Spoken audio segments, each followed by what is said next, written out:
드리며 예수 그리스도 이름으로 축복하며 기도합니다. 아멘. 자, 우리 옆 사람이 이렇게 축복합니다. 당신은 빛나는 보석입니다. 이렇게 축복합시다.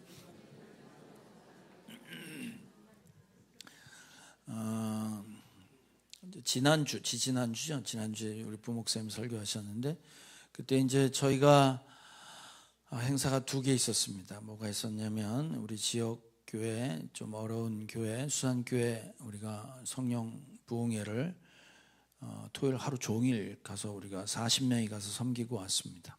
그리고 그 다음 주에 이제 그 목회자 컨퍼런스가 있어서 전국의 가정교회 하는 목사님들이 숫자가 1000명이 넘어서 500명씩 이게 2번에 나눠서 하는데, 거길 다녀왔습니다. 이제 다녀와서 보니 그때 수양회 때 참석했던 목사님 부부가 3가정이 참석했었는데, 이제 그분들이 한결같이 우리 교회 칭찬을 하는 거예요.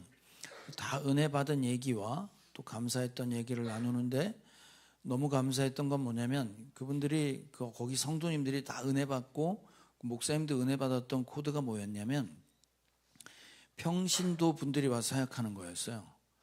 평신도 분들이 와서 찬양하고 또 기도하고 사역하고 밥도 준비하고 간식도 준비하고 여러 모양으로 이렇게 섬기는 모습을 보면서 너무 큰 은혜가 됐다, 그렇게 얘기합니다. 그리고 그 아주 충격적인 얘기를 들었는데, 천국을 맛봤다, 전부 그렇게 얘기하셨어요. 그 하루 동안은 진짜 천국에 있었던 것 같습니다. 그렇게 얘기하면서 그 주강사인 저한테 은혜 받았다는 얘기는 한마디도 안 나왔어요. 그래서 제가 목회를 참 잘하고 있구나. 제가 가정교회를 한 이유는 평신도 사역자를 세우려고 했는데, 평신도들에서 은혜 받았던 게 너무 크다고 얘기해 주셔서 우리 교회 목회를 내가 잘하고 있구나, 이런 생각을 했습니다. 이렇게 이제 우리는 살다 보면, 신앙생활 하다 보면 이렇게 천국을 서로 경험하기도 하고, 그분들은 사실 평신도가 이렇게 섬기는 거에 대해서 큰 충격을 받았다고 얘기합니다. 우리도 충격을 받을 때가 가끔 있는데, 오늘 이제 그 계시록을 마무리하면서 이제 11월 달이면 다 끝날 것 같은데, 계시록이 지금 이제 설명하고 있는 건 어린 양의 신부를 보여주마, 그러면서 이제 하늘에서 예루살렘이라는 큰 도성이 하나 내려와요. 그 도성의 모습을 보니까 뭐 하나님의 영광이 있고 보석이고 뭐 12문이 있고, 그 문은 진주로 돼 있고, 성벽도 보석이고 기초도 보석이고, 길가는 전부 큰 길은 뭘로 돼 있다고 그래요? 순금으로 돼 있다고 그래요. 자, 그래서 우리는 이 장면을 그동안 여러분이 계시록을 많이 봐서 어떤 선입견을 갖고 있냐면, 우리는 천국에 가면 전부 보석이 박혀 있는 그런 곳이 천국이다. 길도 금으로 되어 있는 곳이 천국이다. 이제 이런 생각을 많이들 하고 계시고, 또 내가 천국을 보았다고 간증하는 사람들도 이런 비슷한 간증들을 했기 때문에 우리 이제 그런 생각들을 가지고 있습니다. 근데 우리가 계시록을 쭉 배워왔지만, 여기 나오는 보석이나 숫자 이런 것들은 전부 문자 그대로 봐야 된다고 그랬어요? 상징이라고 그랬어요? 상징이라고 그랬습니다. 그래서 도대체 이게 설명하는 게 뭐냐입니다. 자, 첫 번째 여러분이 아셔야 되는 건, 지금 설명하는 건 천국이라고 하는 어떤 공간, 우리가 있어야 될 그런 장소로 생각하고 있는데, 우리 성경을 지금까지 잘 읽어보면 전혀 그런 얘기가 아닙니다. 지금 천사가 뭘 보여준다고 그러냐면, 어린 양의 신부를 보여준다고 그랬어요. 그죠? 신부는 건물이에요, 사람이에요? 아이, 잘 모르세요? 결혼할 때 신부가 사람이지, 물론 건물을 갖고 있는 신부면 좋겠지. 그러나 신부는 사람이잖아요. 그리고 신부를 설명하는 거야. 그런 설명하고 있는데, 그걸 뭐라고 설명했냐면 거룩한 성이 내려오는 걸로 설명을 한 거예요. 그러니까 거룩한 성은 신부를 얘기해요. 그럼 신부는 뭘 얘기하냐? 앞에서 배웠어요. 계시록 19장을 한번 봅시다. 시작. 기뻐하고 즐거워하며 하나님께 영광을 돌리자 어린 양의 혼인날이 이르렀다. 그의 신부는 단장을 끝냈다. 신부에게 빛나고 깨끗한 모시옷을 입게 하셨다. 이 모시옷은 성도들의 의로운 행위다. 신부가 단장을 끝냈는데, 단장은 이런 가운을 입었다는 거잖아요. 가운을 입었는데 그게 뭐냐면 성도의 의로운 행위래. 그럼 가운을 입은 사람은 누구냐 이거야. 성도를 말해요. 성도.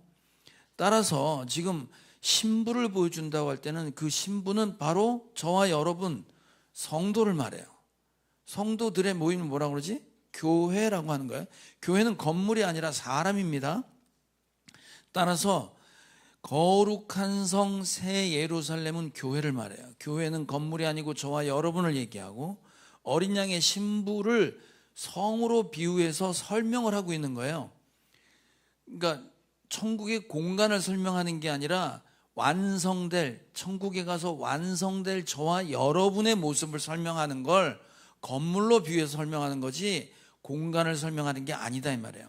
그래서 계속 반복되니까 그 도성은 보석으로 돼 있고 그 도성은 문이 있고 뭐 성벽이 있다고 나온단 말이에요. 그 도성으로 읽는 게 아니라 뒤집어 읽어야 돼. 뭐로 읽어야 돼? 도성을 뒤집으면 뭐가 돼요? 성도가 되는 거야. 저와 여러분인 거예요. 그러니까 천국에 가서 봤던 하나님께서 보여주셨던 완성된 우리들의 모습을 지금 쭉 설명하고 있는 거다 이 말입니다. 자, 첫 번째 설명은 뭐냐면 성을 딱 봤는데 하나님의 영광이 있고 옥으로 되어 있대요. 자, 11절을 한번 봅시다. 시작.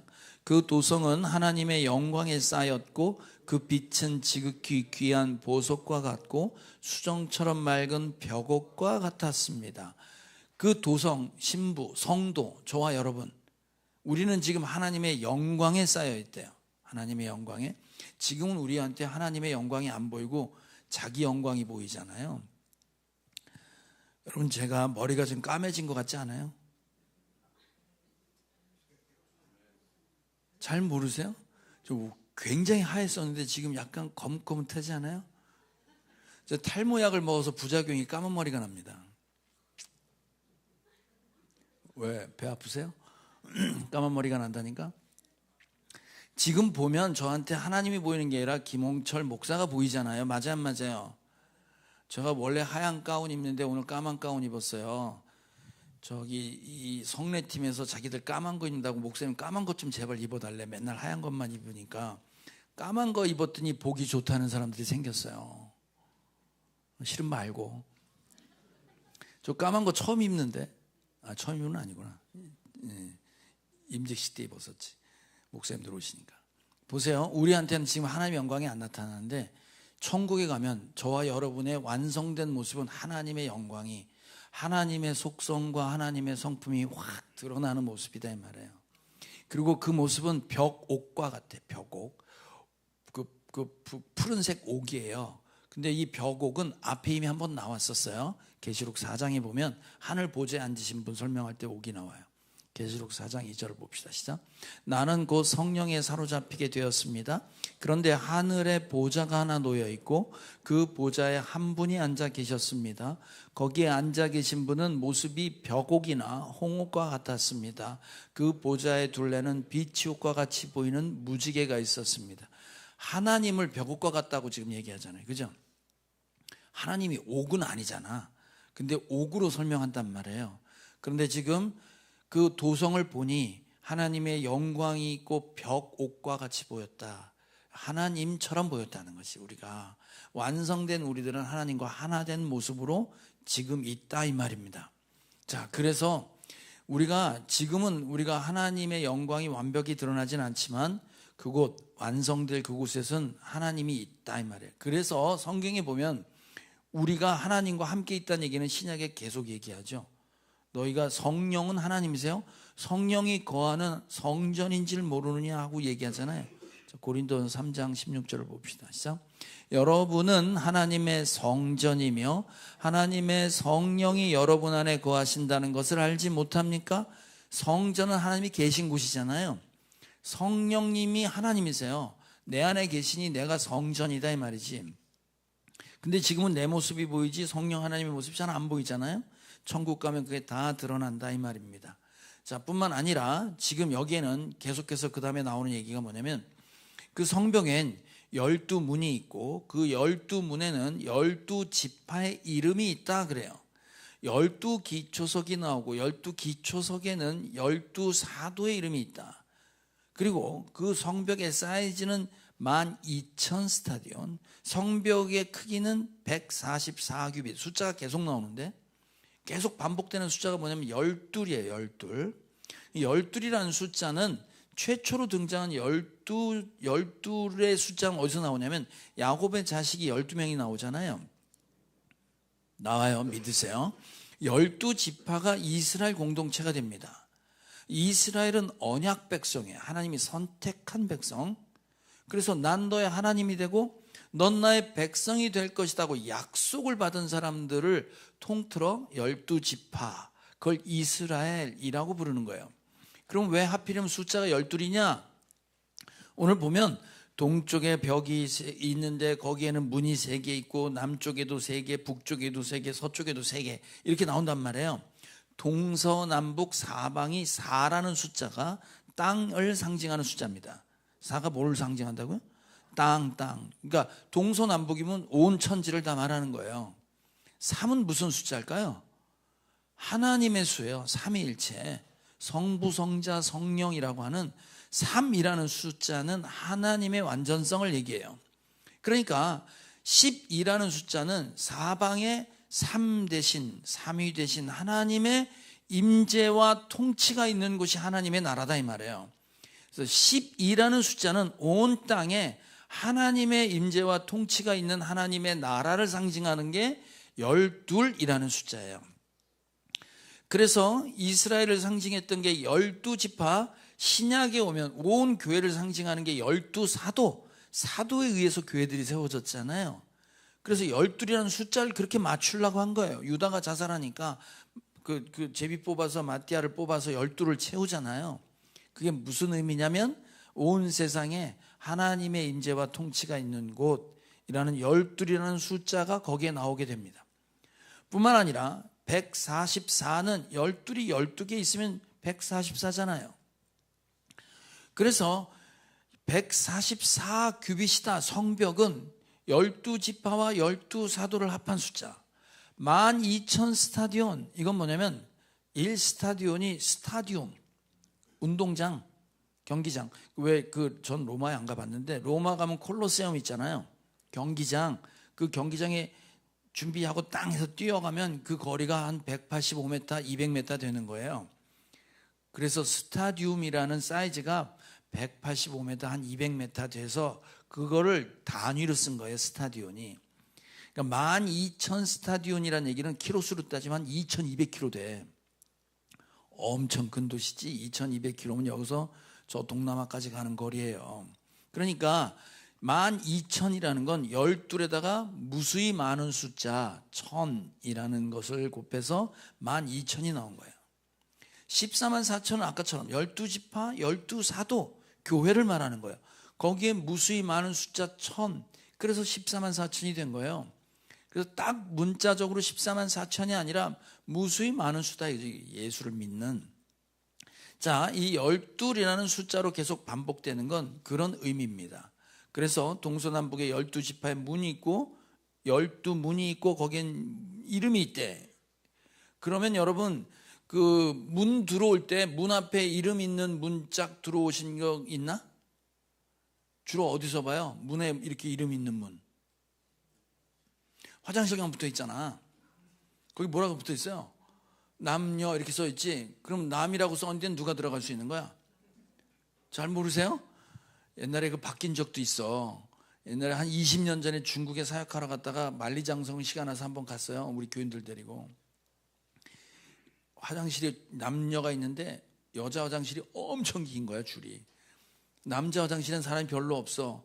남자는 소변기만 쓰잖아요. 근데 왜 좌변기도 놓여 있잖아, 남자 화장실에. 우리 성도들이 너무 오줌 쌀 것 같다고. 그래가지고 내가 망을 볼 테니까 남자 화장실에 들어가라.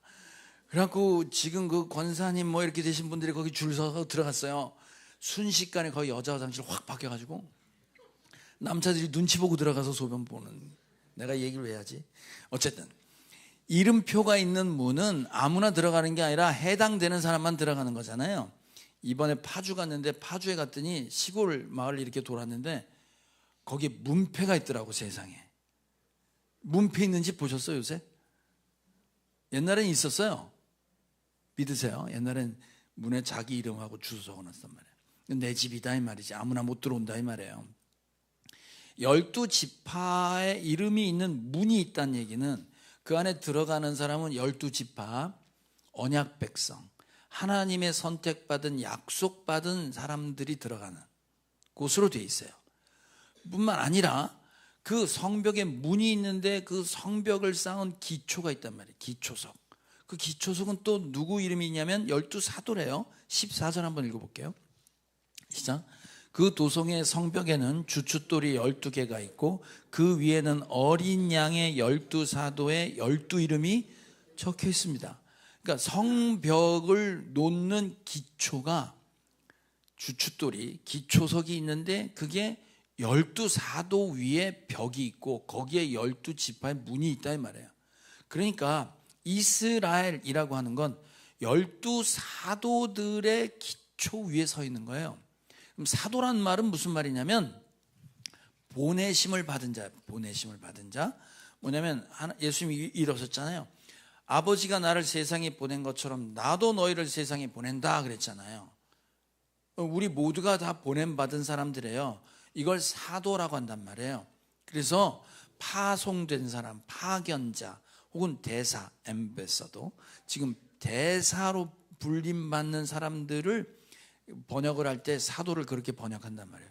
그 헬라 말로는 아포스톨로스인가 아무튼 그래요. 그런데 그러니까 어린 양의 사도야. 어린 양이란 말의 뜻은 희생양이잖아요. 예수님을 굳이 희생양으로 표현한 건 예수님의 십자가 사건을 이야기해 주는 사람이 어린 양의 사도예요. 따라서 이 천국은 누가 들어가는 거냐면 어린 양, 예수님의 십자가 사건을 믿는 사람들을 통해서 문이 열려 있고 그 문에 들어가는 사람은 복음을 듣고 아멘한 사람이 들어가는 거겠지. 그러니까 저와 여러분이 거기에 들어가 있고 그 모습이 보석 같다 이 말이에요. 이해가시죠? 그러면 보세요. 이 거룩한 성 예루살렘 성을 완성될 우리들의 모습, 구원받아 완성된 사람의 모습으로 계시록에 얘기하고 있다면 계시록은 그냥 만들어진 게 아니라 종말이 창조에 앞선다. 성경 전체는 종말을 알고 시작하신 하나님의 역사란 말이에요. 그러면 예루살렘 성이 보석으로 돼 있고 이것이 완성된 우리들의 모습이라는 건 계시록에만 나올까요? 그 앞에도 계속 나왔을까요? 앞에 나왔겠지. 이걸 몰라? 에스겔 48장 한번 봅시다. 시작. 그 성읍의 문은 다음과 같다. 북쪽 성벽은 너비가 4,500자이다. 이 성읍의 문들은 이스라엘 지파들의 이름을 따라 부른 것이다. 북쪽에 문이 셋이 있는데 하나는 루벤 문, 하나는 유다 문, 하나는 레위 문이다. 동쪽 성벽도 너비가 4,500자이고 문이 셋이 있는데 하나는 요셉 문이고 하나는 베냐민 문이고 하나는 단 문이다. 남쪽 성벽도 너비가 4,500자이고 문이 셋이 있는데 하나는 시므온 문이고 하나는 이사갈 문이고 하나는 스불론 문이다. 서쪽 성벽도 너비가 4,500자이고 문이 셋이 있는데 하나는 간 문이고 하나는 아셀 문이고 하나는 납달리 문이다. 그들이 그 둘레가 18,000자이다. 이 성읍의 이름이 이제부터는 여호와 샴마라고 불릴 것이다. 이거 에스겔 포로된 이스라엘 백성들한테 포로됐단 말이에요. 이스라엘 다 없어졌어. 예루살렘도 없어지고 성전도 다 없어졌어요.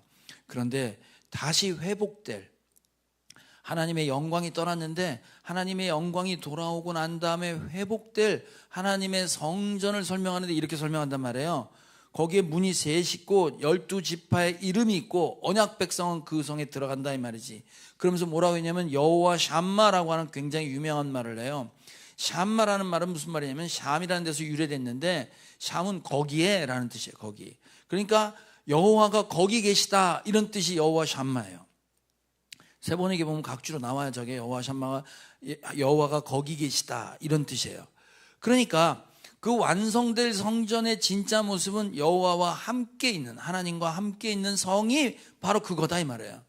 그래서 지금 계시록에 나와 있는 거 거의 똑같잖아요. 지금 이 폼이. 그러니까 이미 회복될 완성의 모습은 그거다 이 말이에요. 자, 그래서 신약에 오면 저와 여러분을 뭐라고 설명하냐면, 성도를 뭐라고 설명하냐면 성전 건축에 비유해서 설명을 하잖아요. 자, 에베소서 2장 시작. 여러분은 사도들과 예언자들이 놓은 기초 위에 세워진 건물이며 그리스도 예수가 그 모퉁이 돌이 되십니다. 그리스도 안에서 건물 전체가 서로 연결되어서 주님 안에서 자라서 성전이 됩니다. 그리스도 안에서 여러분도 함께 세워져서 하나님이 성령으로 거하실 처소가 됩니다. 예수 믿는 사람 지금 얘기하는 거예요. 에베소 2장에 믿는 여러분은 지금 사도들과 구약의 예언자들 그 기초 위에 세워졌다 이 말이에요. 사도들이 복음 전하는 것 위에 세워져서 서로 연결되어 성전이 되어가고 우리는 점점 자라서 성령이 거하실 처소가 된다는 거야. 그럼 예수님이 제자들한테 얘기했잖아요. 내가 올라가면 처소를 예비하고 처소가 예비되면 너를 데리러 올게 그러셨잖아요.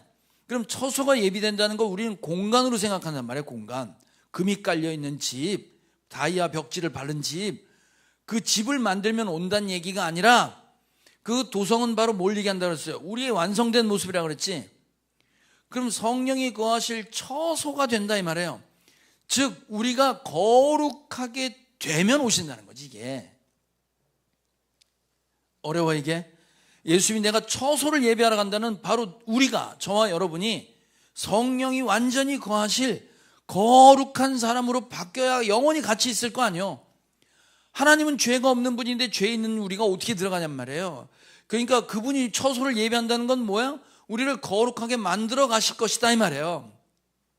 지금 그 일을 하고 계시는 거고 지금 보여주는 계속 메시지가 그런 거예요. 자, 뿐만 아니라 지금 이거 이제 설명을 계속해서 나가면 이게 자로 재보니까 12,000 스타디온의 가로 세로 높이가 같대. 예? 가로 세로 높이가 같대. 그러니까 12,000은 12 곱하기 1000이라고 그랬잖아요. 우리 교회 무수히 많은 사람들이야. 그게 가로 세로 높이가 같다는 거예요. 그럼 성경에 가로 세로 높이가 같은 게 또 있었지. 계시록에 나오는 거 말고 구약에 보면 가로 세로 높이가 같은 곳이 있었어요. 그렇지. 자, 열왕기상 한번 봅시다. 자, 이건 솔로몬 성전의 시작. 성전 안에는 주님의 언약궤를 놓아둘 내실을 마련하였다.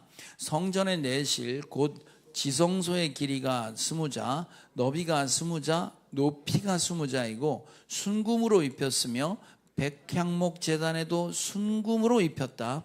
솔로몬은 성전 내부도 순금으로 입히고 지성소 앞에서는 금사슬을 드리웠으니 그 지성소를 모두 금으로 입혔다. 지성소, 언약궤, 두 돌판과 만나 항아리와 그 다음에 뭐지?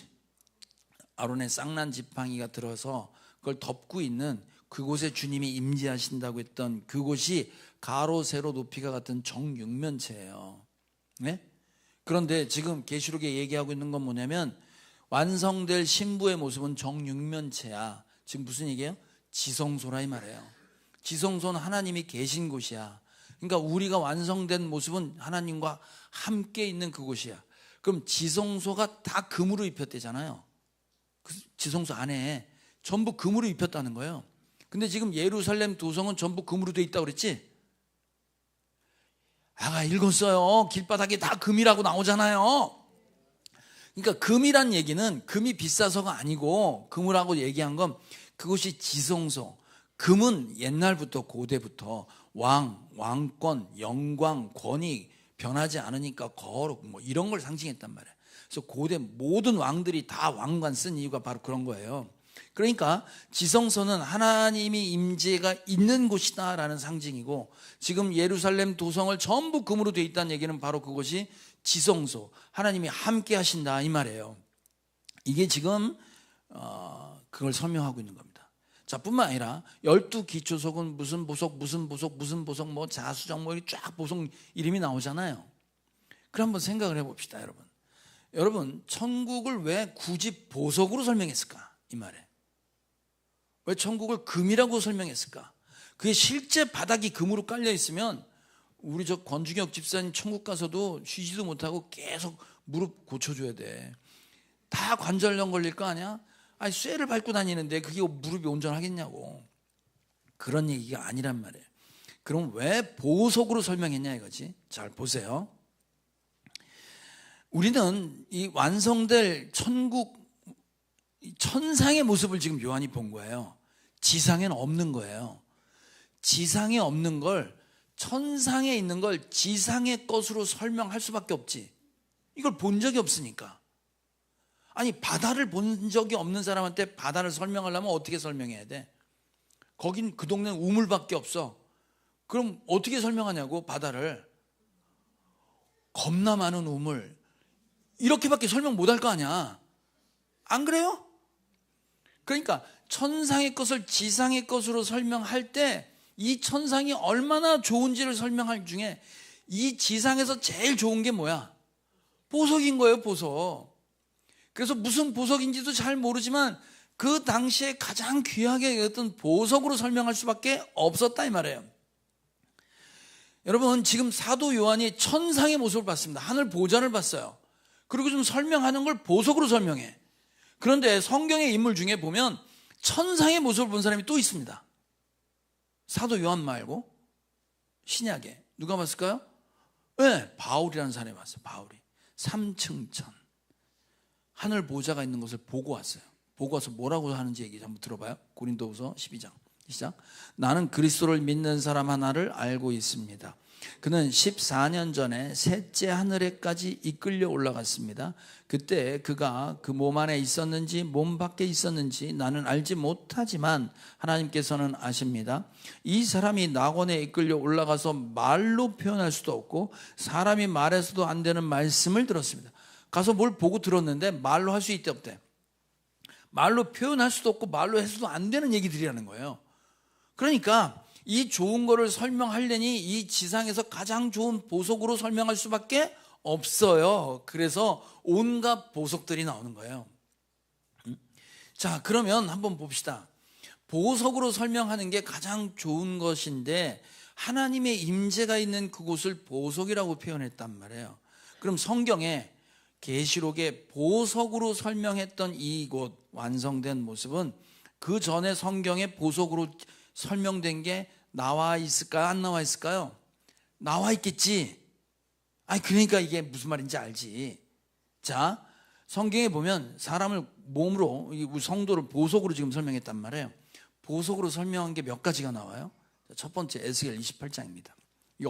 뭘 얘기하는지, 누구 얘기하는지 한번 읽어봐요. 시작. 너는 옛날에 하나님의 동산 에덴에서 살았다. 너는 온갖 보석으로 내 몸을 치장하였다. 홍보석과 황보석과 금광석과 녹주석과 홍옥수와 벽옥과 청옥과 남보석과 취옥과 황금으로 너의 몸을 치장하였다. 네가 창조되던 날에 이미 소고와 비파도 준비되었다. 이거 누구 얘기하는 거야 지금? 아담 얘기하는 거야. 아담. 에? 아담이 몸을 뭐로 치장했대요? 온갖 보석으로 치장했대. 그러면 아담이 그거 거추장스럽게 보석을 여기다 받고 다녔겠냐고. 그게 아니지. 아담의 모습을 보석으로 얘기한 건 에덴 동산에 누가 같이 있었어요? 아담과 누가 같이 있었지? 하와도 있었지만 하나님이 함께 거닐었잖아요. 하나님의 온전한 통치를 받고 하나님의 안식 가운데 있었던 아담, 에덴 동산을 온갖 보석으로 치장한 걸로 설명하고 있단 말이에요. 따라서 성경이 보석을 얘기할 땐 하나님의 임재와 하나님이 함께하는 곳을 가장 좋은 상태로 얘기하는 거지, 그걸 보석이다 이렇게 설명하는 거예요.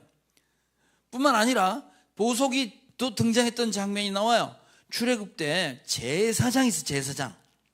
제사장이 집례를 할 때 속죄, 죄를 사하여 주는 희생제물을 받아서 죄 용서를 받을 때 가슴팍에 보석을 붙였어요. 가슴팍에. 왜 보석을 붙였을까? 자, 출애굽기 28장 시작.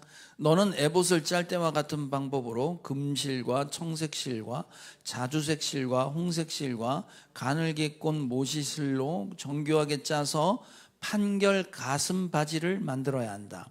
그리고 거기에 4줄 보석을 박아라.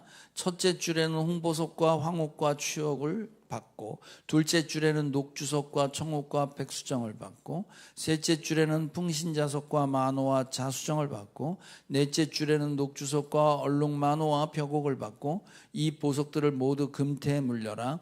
이 보석들은 이스라엘의 아들의 수대로 12이 되게 하고, 인장 반지에 새기듯이 보석마다 각 사람의 이름을 새겨서 이 보석들로 12지파를 나타내게 하라. 그러니까 제사를 지낼 때 제사장은 이런 집례하는 가운을 입고 여기에 조끼 같은 걸 입었단 말이에요. 근데 여기에 가슴 바지에 보석 12개를 박았어요. 그 보석들이 계시록에 나오는 그 보석들이에요. 다 계속 나오는 얘기가. 이 보석은 12지파를 상징하는데, 그러니까 언약 백성을 얘기하는 거지 교회를 얘기하는 거예요. 교회 모든 사람들을 대표로 내가 집례를 하고 죄 사함을 받고 하나님의 뜻을 묻겠다 이 말이에요. 이게 보석의 의미야. 그러니까 보석은 다른 게 아니지. 하나님과 관계된 사람들을 얘기할 때 보석이라고 말하는 거예요. 아담을 그렇게 얘기했고, 그 다음에 제사장이 12지파를 얘기할 때 보석이라고 그랬단 말이에요. 뿐만 아니라 성전은 주님이 계신 곳이 성전이잖아. 성전을 설명할 때도 계속 보석 얘기를 했어요. 자, 이사야 54장 시작. 너 고난을 당하고 광풍에 시달려도 위로를 받지 못한 예루살렘아, 이제 내가 홍옥으로 벽을 쌓고 청옥으로 성벽 기초를 놓겠다. 홍보석으로 흉벽을 만들고 석류석으로 성문을 만들고 보석으로 성벽 둘레를 꾸미겠다. 이게 지금 뭐냐면 이사야한테 회복될, 이제 없어진 성전이 회복되는데 온갖 보석으로 만들겠대. 실제로 보석으로 만든 게 아니잖아요. 그럼 보석을 왜 설명했냐면 거기에 하나님이 계신 곳이다 이 말이에요. 그게 바로 보석이다라고 얘기하는 거지. 자, 그러니까 딴 얘기가 아닙니다. 지금 계속해서 보석을 얘기하고 있는 건 누구를 얘기하는 거냐면 저와 여러분을 얘기하는 거예요. 에? 우리가 보석처럼 빛나게 되고 보석처럼 귀하게 될 거다. 이걸 지금 계속 설명하는 거예요. 그럼 우리가 귀하게 되는 건 뭐와 관계 있을 때야? 하나님과 관계 있고 하나님의 임재가 있고 하나님과 함께 있을 때 우리를 보석처럼 빛난다 이렇게 말하는 거지. 그래서 이미 우리는 보석처럼 됐다고 설명하는 구절이 있었지. 자, 베드로전서 2장 9절입니다. 시작. 그러나 여러분은 택하심을 받은 족속이요 왕과 같은 제사장들이요 거룩한 민족이요 하나님의 소유가 된 백성입니다. 선택받은. 자, 그래서 읽다 말았네. 시작. 그래서 여러분을 어둠에서 불러내어 자기의 놀라운 빛 가운데로 인도하신 분의 업적을 여러분이 선포하는 것입니다. 그 앞에 구절 한번 봐. 다시 보면 보세요. 택하심을 받은 족속 12지파, 왕과 같은 제사장, 가슴판에 보석 박았던 거룩한 민족, 거룩한 게 죄 없는 거잖아요. 하나님의 소유된 백성, 전부 하나님이 선택하고 하나님이 세운 사람들이잖아. 그걸 우리는 보석 같다고 얘기하는 거고, 하나님께서 분명히 우리를 통해서 저렇게 될 거다 이 말이에요. 자, 우리는 계시록의 이 장면을 보면서 공간이나 장소가 아니라 저와 여러분이 완성될 변화된 모습이 저 보석과 같을 만큼 하나님과 완전히 하나가 된 존재가 된다 안 된다? 된다 이 말이에요. 자, 그러면 우리는 저 계시록을 보고 뭘 느껴야 되냐면, 여러분, 우리가 희망이란 말이 있고 소망이란 말이 있어요. 뭐하고 뭐가 있다고? 희망과 소망. 희망은 될 수도 있고 안 될 수도 있는 걸 희망이라고 그래. 희망 고문 그러잖아. 왜? 소망은 뭐냐면 확실히 약속된 거예요. 예를 들어 이런 거지. 이 아파트 입주하는데 분양계약서 다 쓰고 잔금까지 다 치르고 이제 입주 날짜만 남았어. 그럼 입주가 되는 건 희망이야, 소망이야? 소망이지. 앞에 약속 다 했고 끝났단 말이야. 그럼 들어가는 건 남았잖아요. 이건 희망이 아니지. 들어갔으면 좋겠다가 아니야. 들어갈 날짜를 받은 거 아니야 지금. 그럼 이건 소망인 거지. 반드시 되는 거예요. 지금 우리 싱글들 내년에 3팀 결혼한다고 잘하면 4팀 할 것 같은데, 날짜를 받았어. 이미 결혼식장을 잡았다고. 그럼 결혼식장을 잡았다는 얘기는 양 가문에 약속이 있다는 거 없다는 거야? 있다는 거지. 약속을 한 거야. 그럼 이건 반드시 된다 안 된다? 된다. 그럼 결혼하는 거는, 결혼식장에 들어가는 건 희망이야, 소망이야?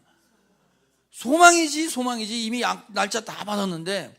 그럼 저와 여러분은 앞으로 저와 여러분이 보석과 같이 바뀔 거라는 건 희망입니까, 소망입니까? 소망이지. 그럼 소망을 받은 자한테 자연스럽게 나오는 게 있어. 결혼 날짜 받으면 가만히 있어? 결혼식 준비해야 돼? 준비해야지. 신부 뭐 해야 돼? 신부 제일 먼저 뭐 해야 돼?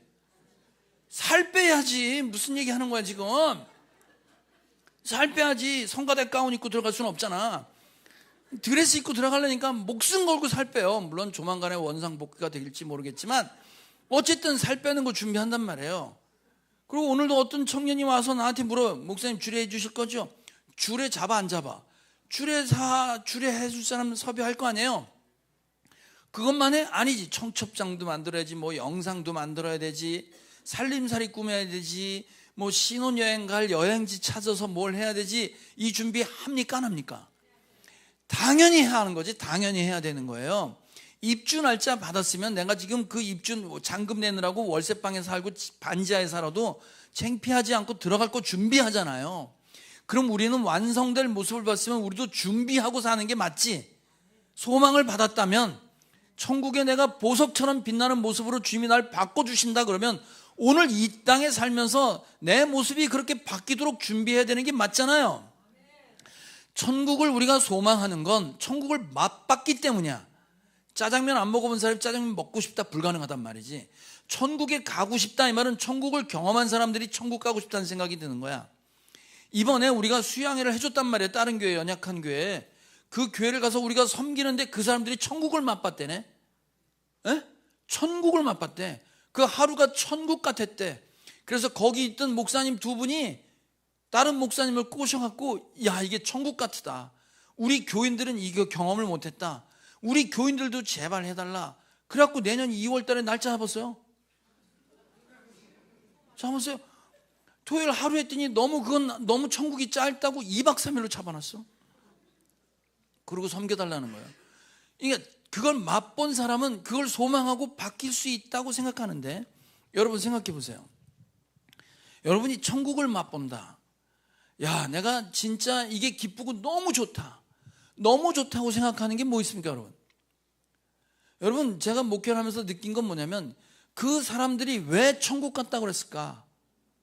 왜 천국 갔다고 그랬을까? 자기들이 변화되고 사람이 살아나는 걸 옆에서 본 거예요. 그 하루 사이에. 이게 너무 기쁘고 좋은 거지. 그래서 여러분, 진짜 이 땅에서 천국을 경험한다는 게 뭔가 가만히 생각해 보세요. 안 믿는 사람이 예수 믿는 거 말이에요. 죽었던 영혼이 살아나는 거 보는 것만큼 기쁨이 있어요, 없어요? 몰라요? 이게 얼마나 기쁜지 모르세요?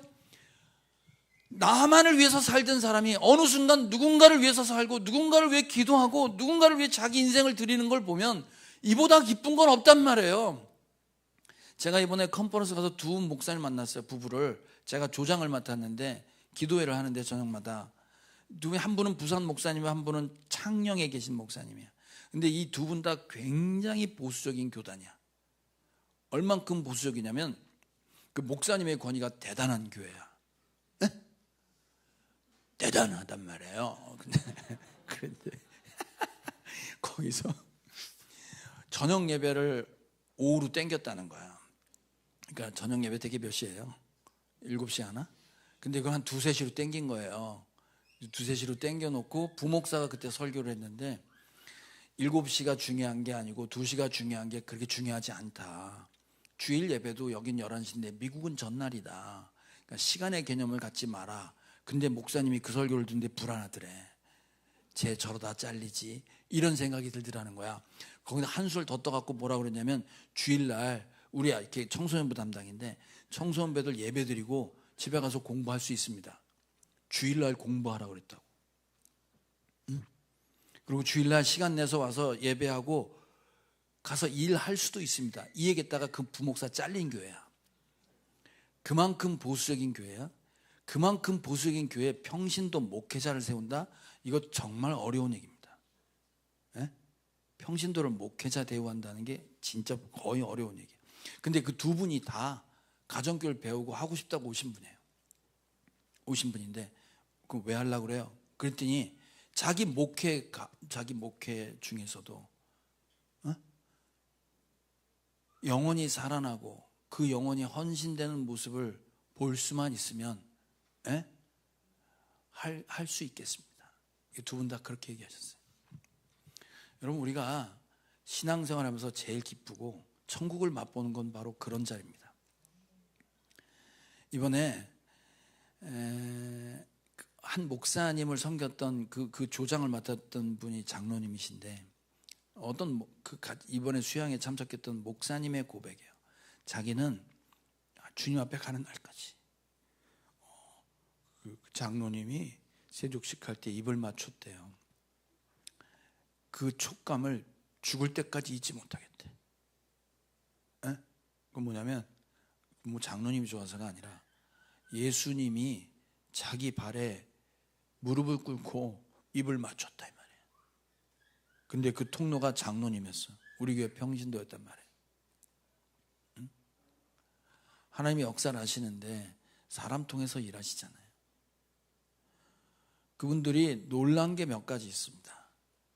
소망을 갖게 된 게 뭐였냐면, 우리 찬양팀이 막 찬양하는데 우리 청소년 애들이 3명이 있었어. 거기 도우러 왔다가 율동을 하는데 우리 청소년 3명이 나가서 이게 또라이처럼 율동을 했어. 거의 약 먹은 애들처럼 율동을 했어. 그걸 거기 성도들하고 목사님이 본 거야. 근데 본인 교회는 청소년 하면 그 완전히 미전도 종족이잖아. 다른 종자야. 예배하라고 해도 예배도 안 해. 고개 푹 숙이고 스마트폰만 보고 이 핸드폰만 보고, 찬양하라면 한마디도 찬양을 안 해. 그런 애들 보다가 앞에 나와서 미친 듯이 뛰는 애들을 보니까 이건 뭐냐 이거야. 우리 애들도 저렇게 바뀔 수 있겠구나 봤다는 거예요. 본인이 소망을 봤다는 거예요. 그날 밥 2끼 했는데 한 끼를 우리 청년들이 했어요. 그 교인들이 본 거예요. 대개 주방에 들어가는 건 나이 드신 권사님들이 많이 들어가시잖아요. 근데 아무것도 모르는 청년들이 와서 밥을 한 거야. 그걸 본 거야. 그걸 보고 평신도가 저렇게 바뀔 수 있구나 하고 은혜 받았다는 거예요. 우리 청소년 중에 한 명은 고3애야. 여자인데 그 엄마 아빠가 그 우즈벡 선교 가서 집이 비어있을 때 앞집에 이사 왔다는 거야. 앞집에 젊은 부부가 이사 왔다는 거야. 근데 이 고3 여자애가 어떻게 했냐면 에그타르트를 지가 만들어서 편지를 써가지고 그 앞집을 찾아가서 그걸 주면서 인사를 했다는 거야.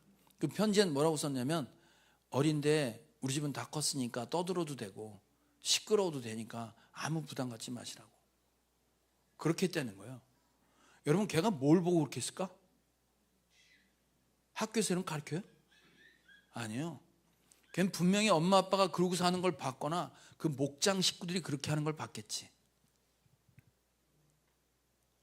너무 이쁘지 않아요? 네? 전 그런 걸 보면서 사람이 저렇게 변화되고 누군가를 위해서 살 수 있구나, 이게 소망이 되는 거예요. 이게 우리는 계시록을 통해서 우리가 보석처럼 빛나게 될 모습으로 바뀌는 것. 지금 옆 사람 보세요. 보석처럼 보여요? 돌덩이로 보여요? 네? 여러분, 옆에 보면 할렐루야가 나와, 대적기도가 나와. 우리 지금 모습은 형편없어요. 볼 것도 없어. 여러분이나 저나 형편없이 다 쓰레기야. 근데 하나님이 우리를 그렇게 거룩하고 나를 위해 사는 삶이 아니라 누군가를 위해 살고 누군가를 위해 기도하고 그렇게 바뀔 걸 믿으시기 바랍니다. 우리가 천국을 준비하고 소망한다는 것은 바로 그렇게 우리에게 주신 은사로 누군가를 섬기는 사역에 동참해서 축복의 통로가 되는 저와 여러분 되길 주님의 이름으로 축원합니다.